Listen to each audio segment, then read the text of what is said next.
You may wonder why someone would do a voiceover on a game test reel.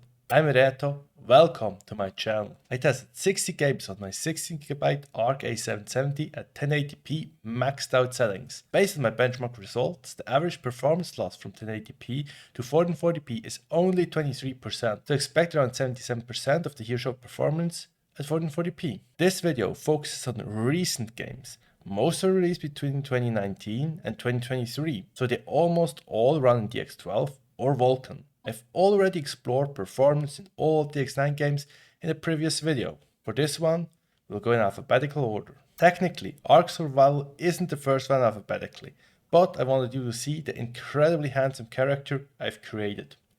Every time I test this game on a new GPU, I'm surprised that I don't get higher FPS. But I don't think the art card does poorly. They had to limit A Plague Tale Requiem to 30 FPS on the PS5, and I think it's because the CPU optimization is extremely poor in some areas. This isn't perfect on the art card, but I'm not sure whether the CPU may not be able to push through the lousy game optimization or the driver overhead. Apex Legends runs at a pretty good frame rate, and it doesn't stutter. But as you can see, the GPU utilization is far off 100%, and the power draw is also way below the maximum, which means the card just can't be fed in time. I haven't tested DXVK here. I'm pretty sure that would at least get my account flagged by the anti-cheat. There's nothing to do here but wait and see whether Intel can improve its drivers. Assassin's Creed Odyssey is another DX11 game that just doesn't run great, and in my testing it didn't perform significantly better using DXVK.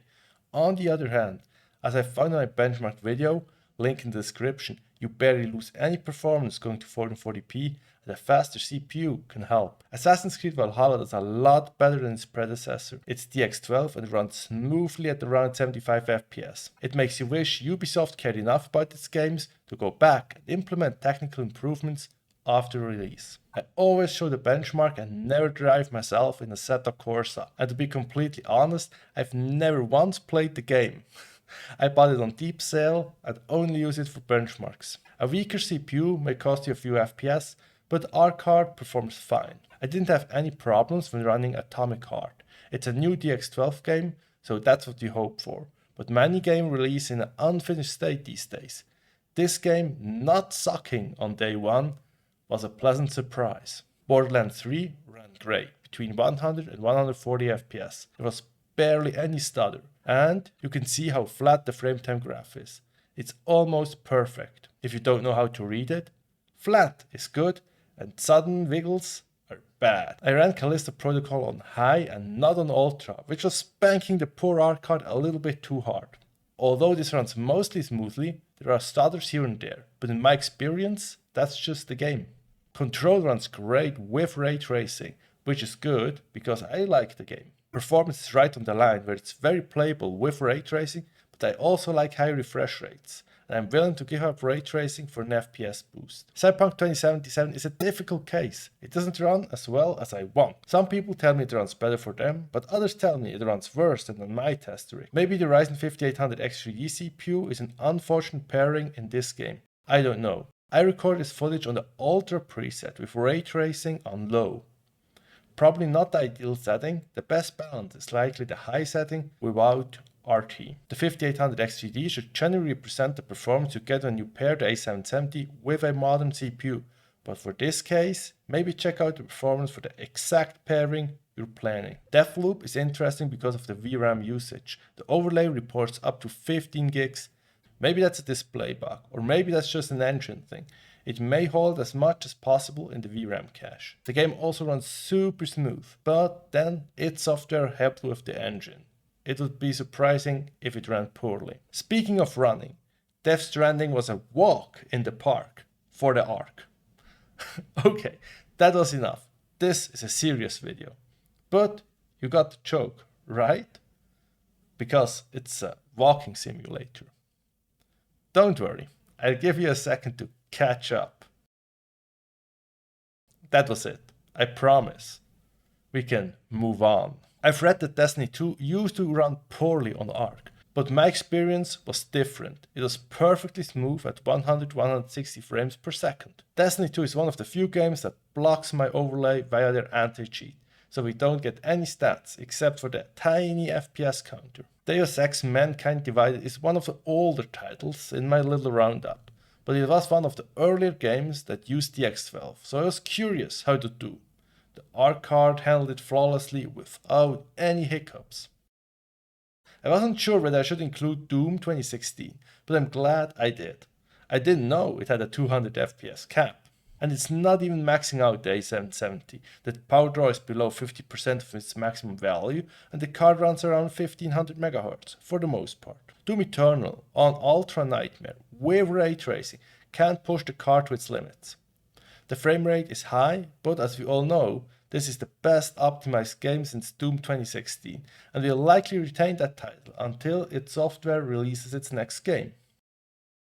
Many indie games use a Unity game engine, so performance in games that use that engine is important. I want to show the Red Templar because it proves that DX11 Unity games can run exceptionally well on Intel Arc. At 1080p, Elden Ring is easy for the A770, and the A750 wouldn't struggle either. Both cards should work at 1440p 60 and 4K 30 FPS. From Software added ray tracing to the game, but it's not that noticeable and the performance hit is terrible, so I wouldn't bother with it. Maybe not a great surprise, but Euro Truck Simulator 2 runs perfectly fine, but it's better to check and know for sure. Everything is possible in the current state of the Intel Arc drivers. See, this is why I don't do racing games. I use the Game Pass version and somehow Microsoft lost my Evil Within 2 save game. So the best I can do is show you guys the office area. Even though the game runs in DX11 and doesn't max out the GPU, it runs perfectly smoothly. Is it just me, or does Fallout 76 look worse than Skyrim Special Edition? Not just a little bit worse, but way worse. And the movement is flowed. Frame pacing isn't perfect either, but I didn't try DXVK, so that might be worthwhile. I played, in air quotes, Fortnite using the DX12 API on the medium preset. The game ran between 80 and 120 FPS. I would have liked to see a higher frame rate, but it was smooth. Still, if you play this competitively, you'd likely use lower settings. Forza Horizon 5 is another one of those masterpieces that for no reason blocks the overlay. The game won't even start if you have MSI Afterburner or RTSS running in the background, and it just abandons startup with no error message. Good job. The game, on the other hand, runs fine. Let me level with you guys. This is 4K footage I've recorded previously that I couldn't be bothered to reinstall and record 1080p gameplay. As you can see, the A770 has no problem running Genshin Impact at maxed settings at 2160p. Consistently high frame rates are essential in a first-person platformer, and the A770 didn't disappoint in Ghostrunner. I even turned on the ray tracing features and still got close to 100 frames per second. I tested God of War on Ultra Plus settings. I say Ultra Plus because there are two settings you can increase beyond the Ultra preset. I'm not sure that's worth it, but the Ark can handle it. Gotham Knights is a new DX12 title, so I expect good performance, and that's what we got. I turned the ray tracing options on and was still treated to around 100 FPS. However, the game crashed a few times during startup. GTA 5 performance is not an impressive showing for the A770. It's okay, it runs, but we are not getting the maximum out of the hardware. In my experience, this runs way better on similarly priced Nvidia and AMD cards. Halo Infinite is another one of the games that doesn't run as well as I'd like. There are two indicators for this. The total board power usage is only around 180 watts, and GPU utilization hovers around 91, not 99%. So there may be potential for driver-based improvements. The overlay reporting a VRAM usage of 38 gigs must be a bug. I didn't know what to expect here because this was originally a DX11 game, and DX12 and ray tracing were added to it much later. Hellblade Senua's Sacrifice runs smoothly with RT enabled. RT is only available using the DX12 API, which would have done anyway on Arc. I can't complain about the performance in High on Life either. Well, I could, but that wouldn't make sense. Again, the Arc delivers consistent frame times and a high average frame rate in this refreshing first-person shooter. In my review video, I already benchmarked Hitman 3, now called Hitman World of Assassination, so I knew the Arc GPU would do great in this one. I hadn't used the ray tracing for the benchmarks, so I tried it here. Sometimes it dropped just below 60 FPS, but I wasn't using any upscaling, and the game supports both XeSS and FSR2. In my opinion, Hogwarts Legacy is one of the games that works exceptionally well on Intel Arc compared to similar Nvidia graphics cards. The A770 doesn't just do well using regular settings, but also when using ray tracing. I think using the high preset with ultra textures provides a better balance of performance and visuals than the ultra preset. But that's my preference. It may not look like it here, but Horizon Zero Dawn doesn't do well on Arc. You need a beefy CPU, and it's better to play at higher resolution to circumvent the ridiculous driver overhead. See my benchmark and review video.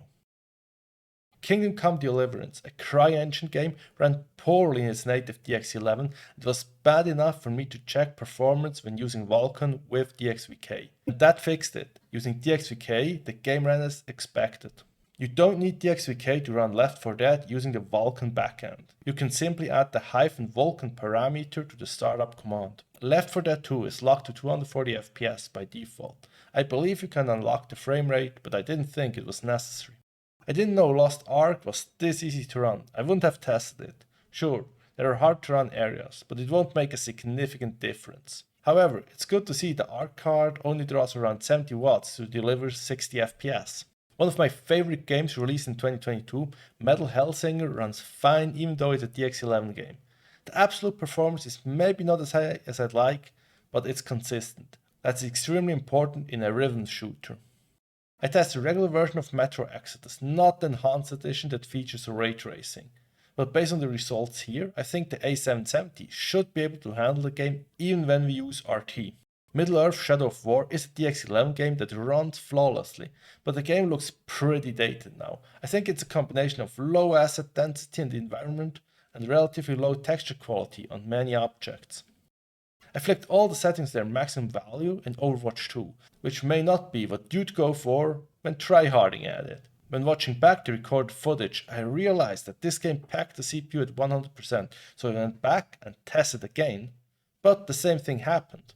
I don't know what's up here. Path of Exile's Vulkan integration is no longer in beta. It's likely the recommended way of running the game on any GPU that supports the Vulkan API. The performance was excellent, the frame times looked funny, but it felt smooth. In my testing, the frame rate didn't go over 120 in PUBG. My monitor isn't 120Hz and I didn't have VSync on. They say the DX12 API is experimental, but I stuck with it. If your experience with this is different, let me know. I was positively surprised by the A770's performance in Quake 2 RTX.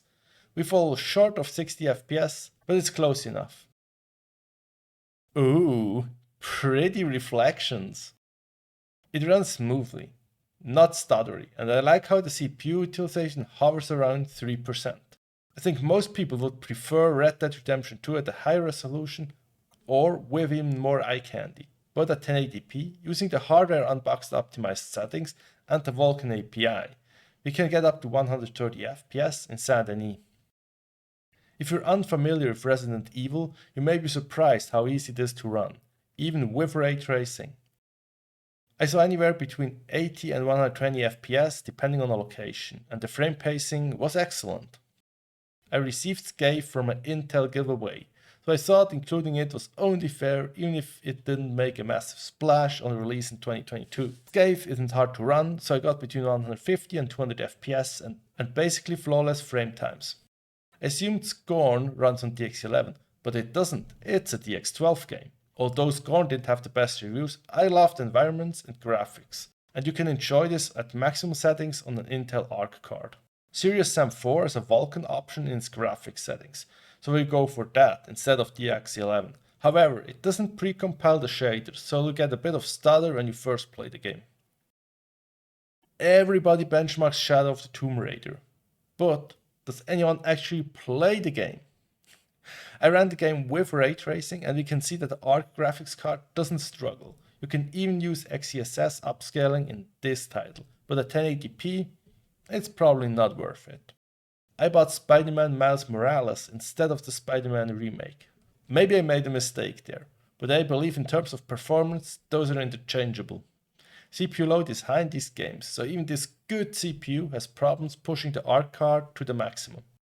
Strange Brigade was easier to run than expected, or maybe the A770 excels at this game, which makes sense because you can run it using the Vulkan Graphics API. If you simply click the Ultra preset in the Elder Scrolls Oblivion, you will be greeted by this when you load into the game. However, if you are interested in how all the DX9 games run on Intel Arc, you should watch my video on that. Link up here. The Elder Scrolls Skyrim Special Edition runs the way it should. You can use DXVK to run it using the Vulkan API, but you don't have to for a good experience. Ryzen made a buzz when it was released into early access about a year ago, so I thought it was worth checking out. It's a DX11 game and we don't get to max the card out all the way, but power usage is close to the maximum, so we shouldn't be losing out on a whole lot. Watchdogs Legion runs just fine. There aren't any apparent problems. It runs at around 60 FPS and the frame pacing is solid. 60 FPS seems fine for this game, but an argument could be made to turn down the settings for increased performance. Intel Arc can now do ray tracing in The Witcher 3, which I tested in the video linked up here. The footage here was taken while using DX12 without ray tracing, but I'm not sure this is better than running the game in DX11. Or maybe it's even better running it through DXVK. That may be a future video. I tested Wolfenstein, the new Colossus, and Youngblood. They use the same engine made by id Software, so they perform about the same. There's no ray tracing available on Intel. The one they added to Youngblood is exclusively available on NVIDIA GPUs. That this is a console game oozes from every orifice of Wolong. It's got a 30 FPS and 60 FPS mode, but apparently you don't get disqualified for Game of the Year awards when your PC port is locked to 60 FPS and doesn't support aspect ratios other than 16:9. Looking at you, Elden Ring. The Arc A770 did pretty well. It's solid hardware with plenty of features. However, in some games, it's currently being let down by its drivers, or requiring a very fast CPU to overcome the driver problems, which you can see in a bit more detail in this video here. If you liked the video, hit that button. And if you want a better chance to be shown my next video by the almighty algorithm,